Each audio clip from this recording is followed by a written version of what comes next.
Taylor from Taylor Made Natural, and this one is gonna be for my stay-at-home moms today. We are gonna be talking about finances, and I love to talk about this subject because I am a numbers girl. Like, I loved math at all times. I love to count money, to balance money, to budget money, to know where it's going, where it's coming from, all of that. Like, I get into the details, and I feel like that is why I never really have money problems, to be honest. Like, not real deal like money problems. Like, since I've started working at 16, like, I've never really had no real money problems. So it's all trial and error. But I want to show y'all my exact system of what I do. So I have a little board here, some key points I want to go over. This is the budgeting do's and won'ts. And basically, the first thing that I'm gonna say, which is key to your money, is to constantly check in every day. Check in on your money every day. Keeping track of your balance in that app you got on your phone, that's important, because I have been there where that $35 insufficient funds fee, and I already know that shit hit my account like twice. So I'm like, ain't no point in looking in there. Ain't no point in looking in there. Don't do that. Don't do that, because avoiding it does not make any problem go away. Not one problem has ever gone away by avoiding it. So that's the first thing. We're not going to avoid our balance. We're not going to avoid our expenses anymore. Okay, those are the two that you really want to keep track of. So checking in daily is important. The second thing on my list is list. You need to be keeping up with your expenses through list. Okay, so get yourself a notebook, a cute little notebook. You see that? You see that? And this is gonna help you budget by knowing exactly, number one, knowing exactly how much you need to make every day, how much money you need to be bringing in every day based off your lifestyle and your budget. And I actually have here on the board too, this is my budgeting system that I got from a brilliant financial advisor. When he said it, I was just like, no, this is perfect, because I had a whole complicated budgeting layout or whatever, but we're gonna get into that in a minute. This notebook is gonna help you keep track of your expenses, and it's gonna help you know how much you should be making every day. Now, we're stay-at-home moms. I'm sure if you're anything like me, you're doing little odd jobs here and there to try to keep it coming in every day. But your list of what your lifestyle is, which we're gonna call that, I put them in here under debts. These are my monthly debts that I have laid out for myself.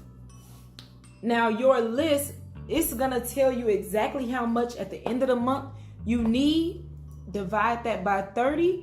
That's gonna tell you exactly how much you need just for your bills. When you lay out your bills like that, that'll tell you exactly how much you need for your bills every day. So even though you have a ComEd bill, $30-something a month, that's $1 something a day. I need to make sure I have this set aside for ComEd every single day. So that's basically my system.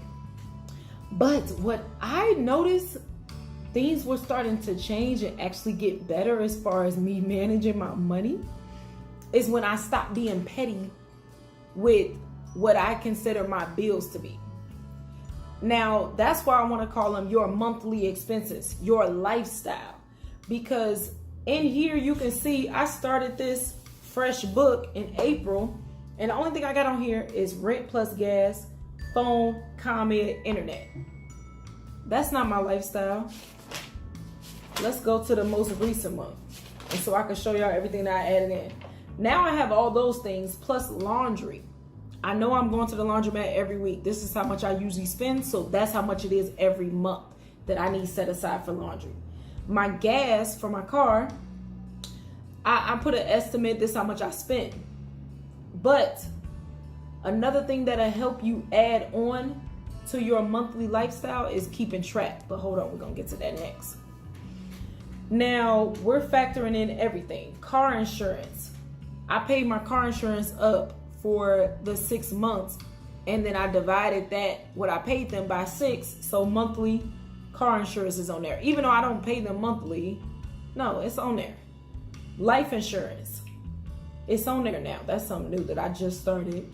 I have a special person that I go to for my milk. Milk and ginger is on there. And then a new one I just added is taxes from June. So this is what I'm reading for July. And I have in 30% of everything I made from June, 30% of that goes under here as taxes for June. So that way at the end of the year, when I have to pay taxes on the money, all the money that I'm making that's tax free, oh, don't worry about it. I've been putting aside 30% of that every single month. So you ain't gonna catch me up. So yes, you have your monthly lifestyle listed out. Break it down as much as possible. Factor in everything. You want to factor in if you get your hair done every month, if you get your nails done every month, something that you know is consistent and routine for you. If you have a gym membership every month, factor all that in. If you like to get coffee on your way to work every day, factor that in. Because that might be something later on that you take off your list and you stop buying altogether because you like, damn, okay, I've been getting coffee every day before work.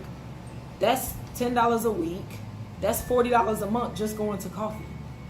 Can I take some of these stuffs out? Take some of this stuff out? And that's another reason why factoring everything in has helped me, because I'm looking at my list and I'm like, what can I take out of here every month that I'm throwing my money away to? But everything I just named to y'all is stuff I can't take away. So I know that these things are essential for me every single month. They ain't going nowhere. I've looked at my list over and over. What can I take away? So the next thing that you want to keep a list of is your outcome. Every day when you spend $1 at the gas station on some candy, write it down. Gas, I spent this much. A gift for my friend, I spent this much. Bills, put that all on here. What I do for myself, when I'm looking back on the past months, if I see something frequent, like I buy fabric every month, that needs to go in my monthly expenses. You're spending about this much on fabric every month. Put that amount aside. What else?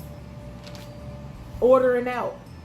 I like to keep track of that because I only want to order out if I do, like, let's say once a month.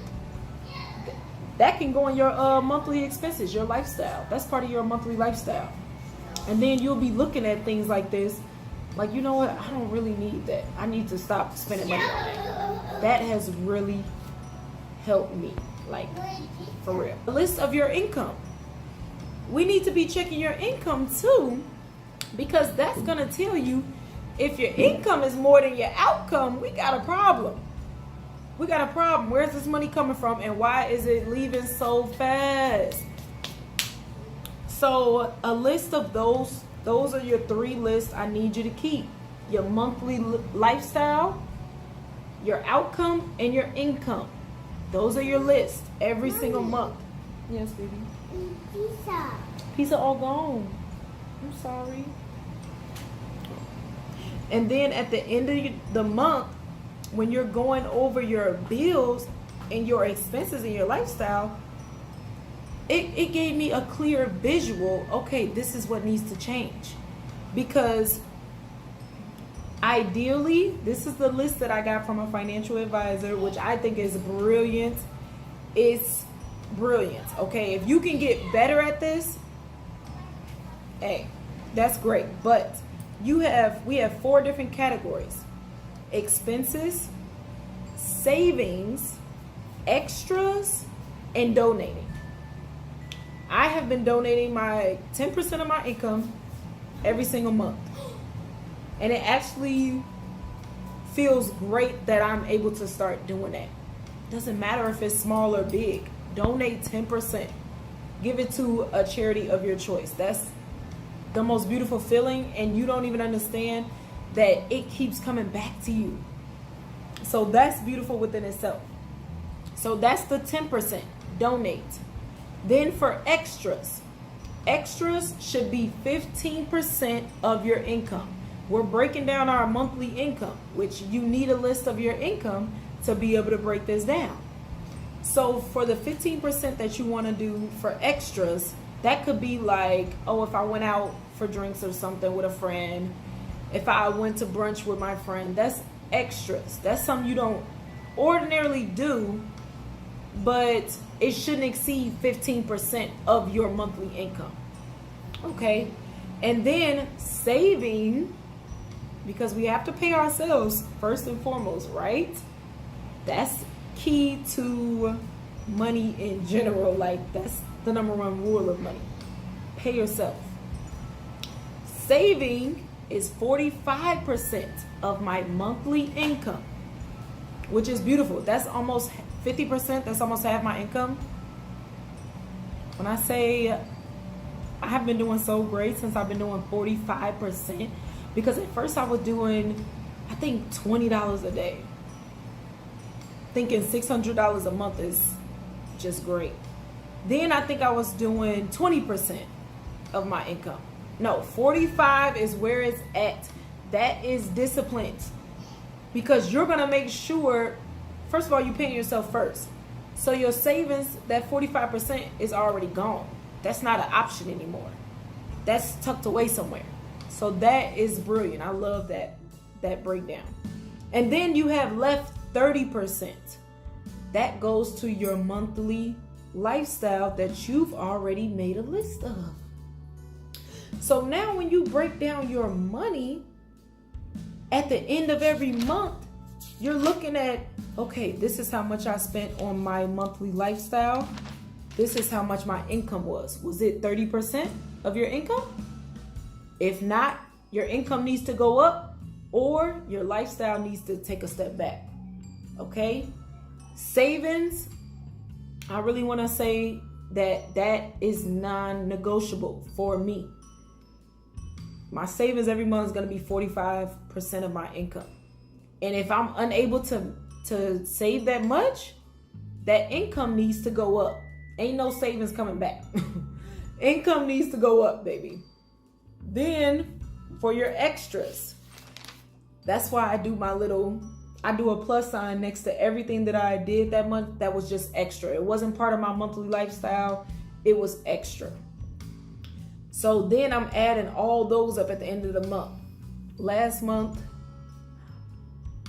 I'm a little embarrassed, but yes. Oh, no. Okay, that was expenses. Good. Okay. So last month, I spent $575 extra, which was actually $255 too much. So either your extras need to come back, or once again, your income should come up. Okay, we gotta catch up to this chart because you're going to love this chart. But that's all I really have for y'all.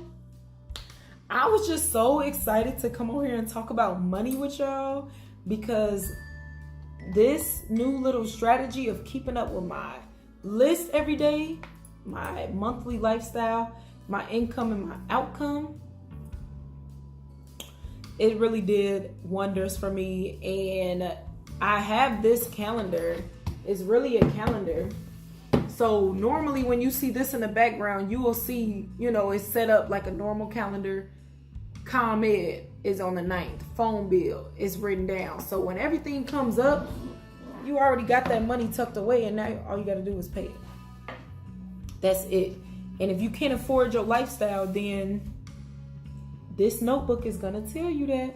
It's going to tell you exactly where you need to cut back or exactly what you need to raise, which is usually our income. So yeah, that's all I got for y'all today. Thank you for tuning into this video. I really hope that it was helpful. Please jump in the comments with some advice that you might have or any questions that you might have for me. And yes, stay happy, mamas.